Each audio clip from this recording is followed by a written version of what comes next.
अगर सरकार आपसे ये कह दे कि जिसकी हाइट 8 फीट से कम है उसको मार दिया जाएगा, तो आपको कैसा लगेगा?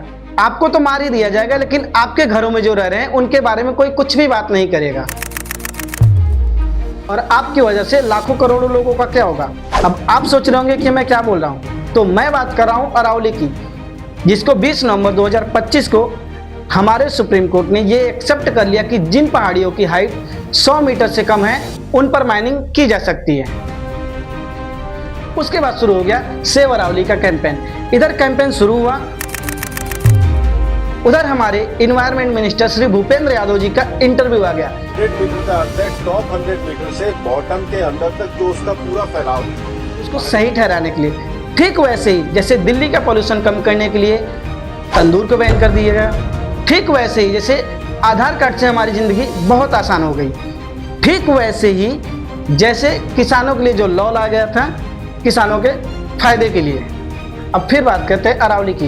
अरावली कोई छोटी सी जगह नहीं है, अरावली गुजरात से लेकर दिल्ली तक फैली हुई है, जिसकी लंबाई लगभग 670 किलोमीटर से लेकर 800 किलोमीटर तक है। इसकी दूरी गुजरात से शुरू होकर राजस्थान से होते हुए हरियाणा में इंटर करने के बाद दिल्ली रायसीना हिल्स पर खत्म होती है।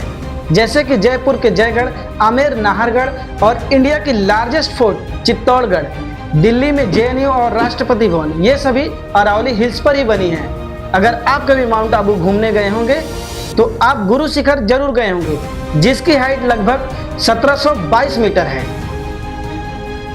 चलिए समझते हैं उस नए नियम को जिसको कोर्ट ने एक्सेप्ट कर लिया है। इस नए नियम के दो पार्ट हैं, फर्स्ट है वर्टिकल और सेकंड है हॉरिजॉन्टल।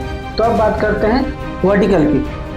वर्टिकल का मतलब यह है कि जो पहाड़ी अपने आसपास की ज़मीनों से 100 मीटर से अधिक ऊंचाई पर है तो वो अरावली का हिस्सा मानी जाएगी। जो पहाड़ी 100 मीटर से कम की ऊंचाई पर है वो अरावली का हिस्सा नहीं मानी जाएगी। अगर वो 99 मीटर की पहाड़ी होगी तो उस पर फॉरेस्ट कंजर्वेशन एक्ट अप्लाई भी नहीं होगी, यानी कि उसकी माइनिंग बहुत आसानी से की जा सकती है। तो अब बात करते हैं हॉरिजॉन्टल की। हॉरिजॉन्टल का मतलब यह है कि दो पहाड़ियों के बीच की दूरी मिनिमम 500 मीटर होनी चाहिए।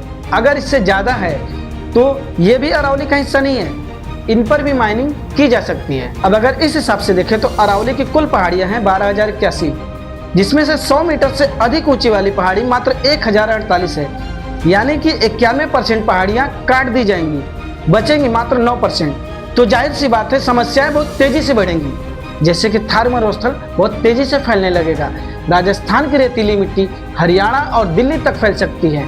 यह अरावली प्राकृतिक जल भंडार का काम करती है।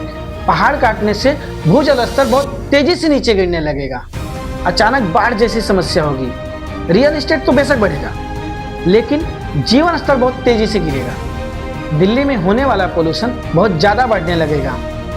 इंसानों के बारे में तो सभी सोच रहे हैं, लेकिन अगर जंगल की कटाई होने लगी और पहाड़ों की माइनिंग होने लगी तो जंगल में रहने वाले उन जानवरों का क्या होगा?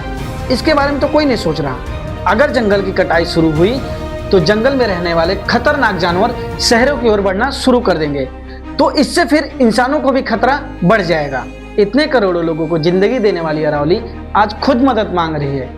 अगर अरावली खत्म हुई तो दिल्ली एनसीआर में जहरीली हवाएं बढ़ जाएंगी और पानी खत्म हो जाएगा और 2 से 3 डिग्री तापमान भी बढ़ जाएगा। मेरा आप सभी से निवेदन है कि अरावली को बचाना अपने कल को बचाना है।